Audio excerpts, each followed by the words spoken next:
How's it going, family? This is Charles Curtis Sanders, and 4 months down.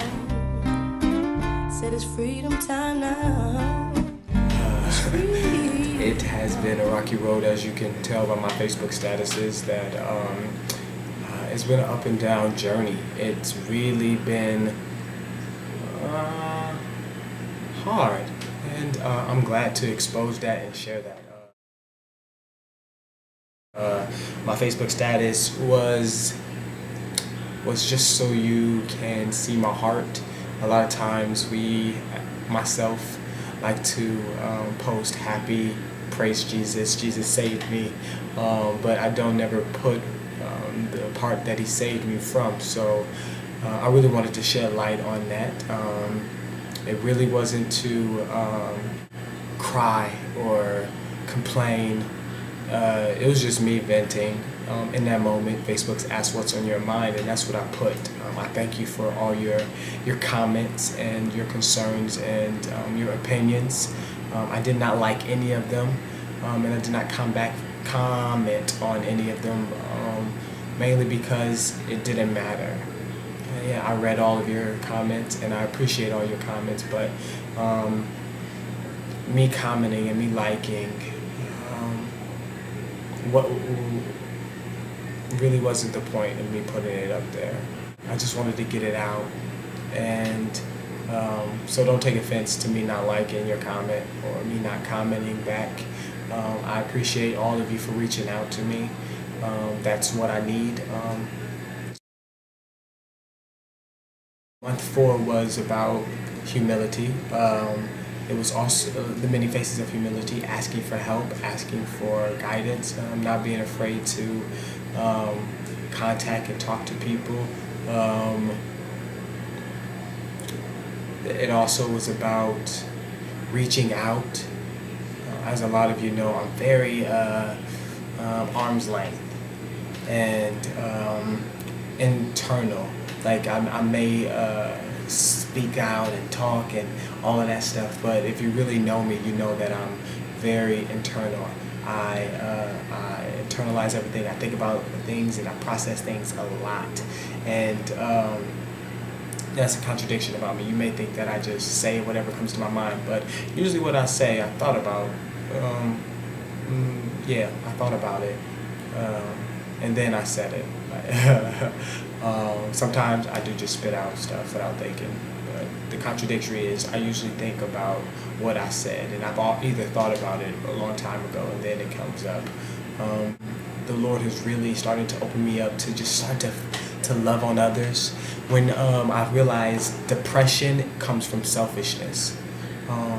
You become depressed because you're so like me,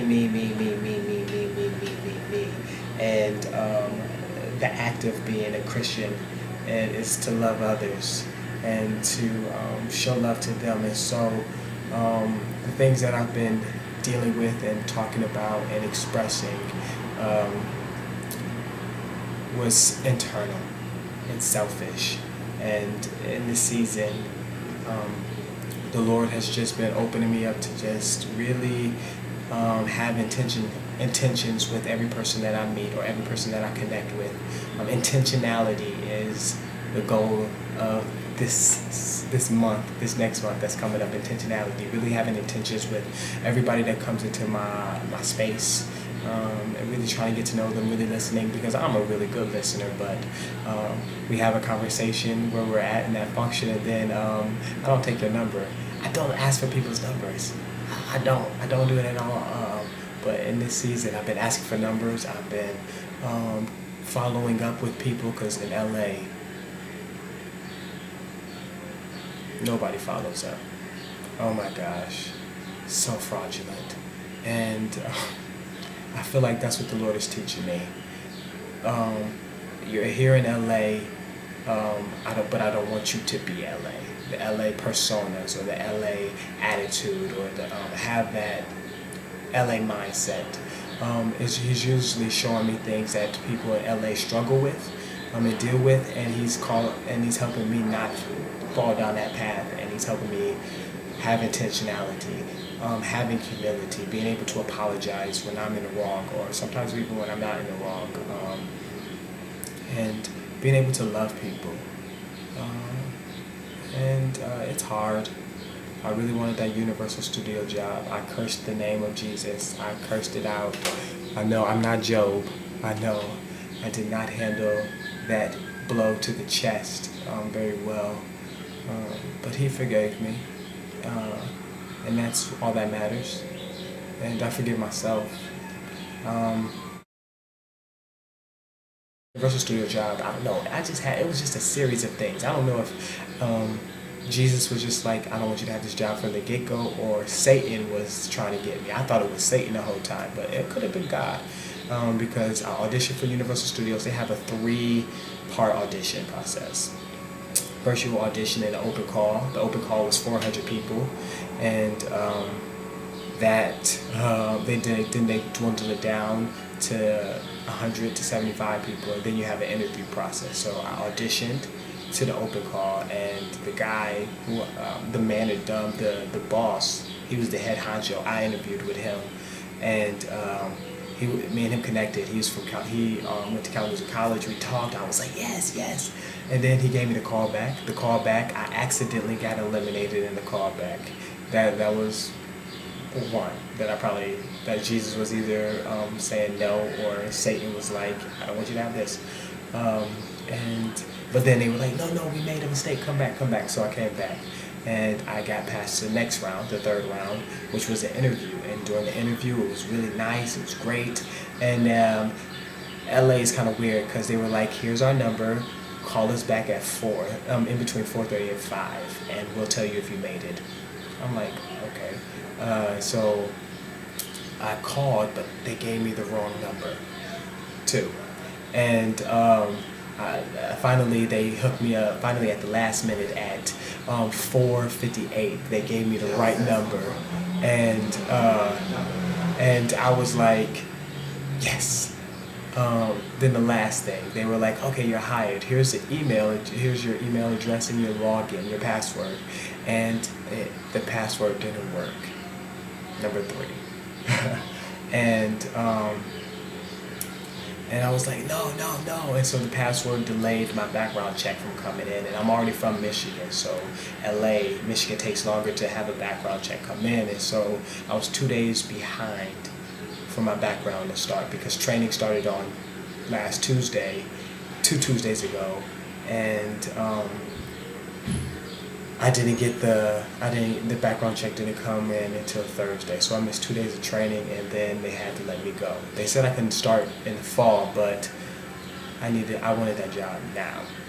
I needed that money now. But the Lord has blessed me with great sponsors, great people. I thank you so much.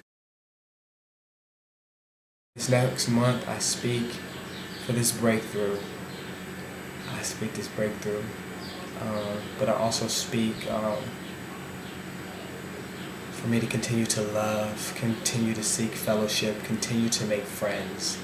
Because, once again, I used to hold people at arm's length, and now I'm starting to let people in. And I met great people, and they say,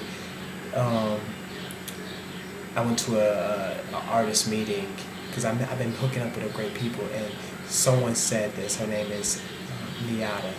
She was like, to be a great artist, you have to know your purpose, and to know your purpose, you have to get rid of all your junk.